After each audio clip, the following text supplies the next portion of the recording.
Alright, hey guys, what's up? It's Austin Gary Whiteshadow, live from my basement. Just kidding, it's not live anymore, but anyway, today I'm going to be talking to you about abbreviations. As you just seen in our PowerPoint presentation that was put together by Teresa Hagen and Connor Abbas, who did a really nice job on that, not well. Very good though. As you know, abbreviation is a shortened form of a word or phrase. Abbreviations are usually capitalized if the words that they stand for are capitalized. So today I'm going to put together a little presentation for you guys to watch and hopefully teach you a little bit more about the abbreviations. So anyway, back to the video.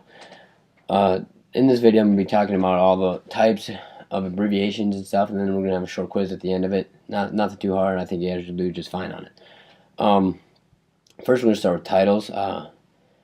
Now titles are, you see those all over the place, like Mr., Mrs., Doctor, Sergeant, Professor. You can use all that kind of stuff as in titles. And like we use my name for example.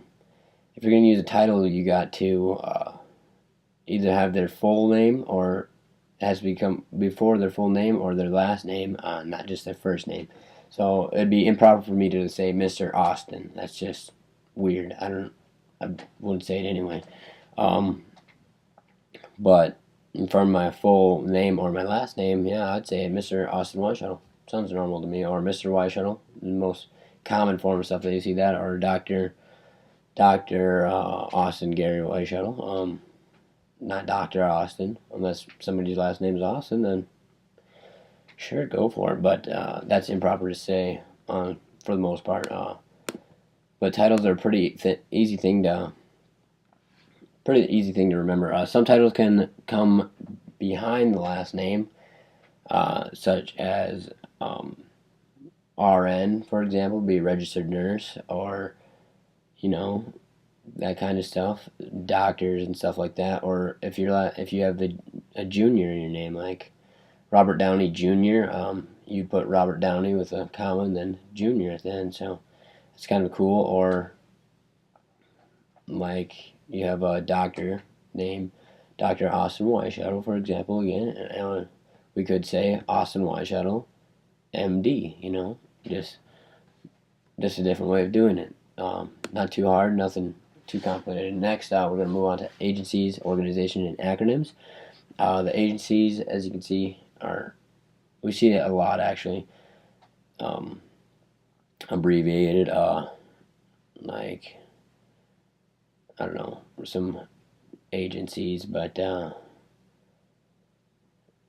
some organizations for the example, like the NFL or NBA or NHL. They each stand for something. Like NFL means National Football League.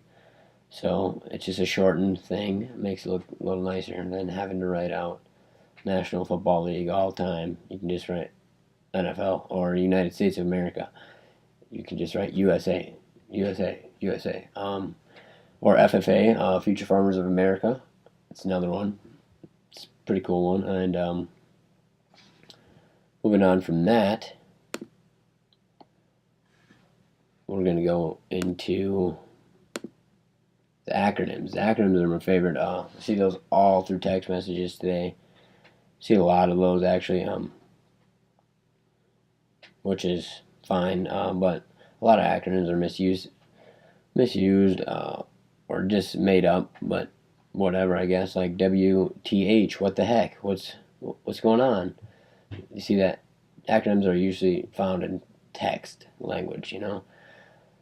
They're been around for a while, but it's a lot in today's text, and I'm sure a lot of you guys know a lot more acronyms than I do right off the top of my head. So we'll get moving on to the next thing, the geographical terms, which when you're just talking to someone or writing something out and you're just using the regular things, you need to spell out the names of the states and stuff. It's improper just to write SD for South Dakota if you're going to write in a sentence, I'm going to SD. Like who? No, you don't. You got to write out South Dakota. That's just a rule to follow.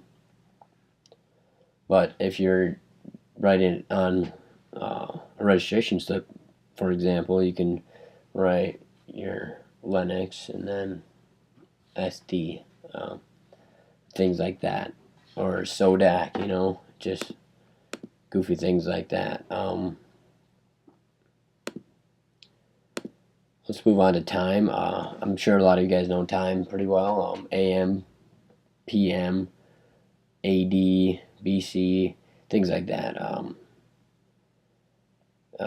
For example, though, you would not use,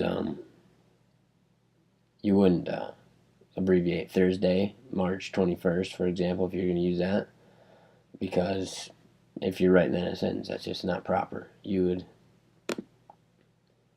You can do that if you're going to use it as a footnote, but not in a regular sentence.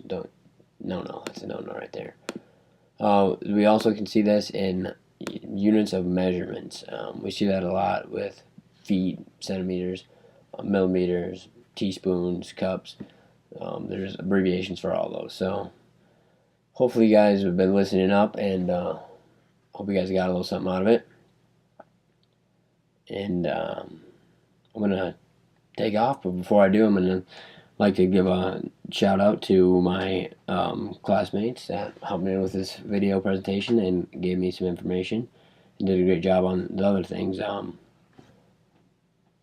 For example, Connor Abbison, Chris Hagener with the PowerPoint, Rebecca Trolson with notes, guided notes, and Delane and Carissa with helping out with this video. Unfortunately, they cannot be in this video, but they tried sending me some videos of their own, but it would not work for some reason, so we didn't get those in there. But they did help quite a bit and for some of the ideas, and appreciate that. Thank you guys for watching.